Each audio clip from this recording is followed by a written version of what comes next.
পদে কোনো অবৈধ ক্রাফটদের দেখতে চাই না, যারা এসএসসি ভোকেশনাল থেকে আসছে, এইচএসসি ভোকেশনাল থেকে, হ্যাঁ যারা, হ্যাঁ আপনারা কি আন্দোলন শেষ পর্যায়ে এখন শেষ পর্যায়ে রাখছেন?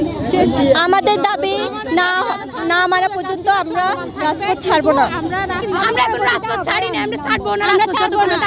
এটা হচ্ছে যতক্ষণ দাবি মানবে না ততক্ষণ পর্যন্ত এটা চলমান থাকবে।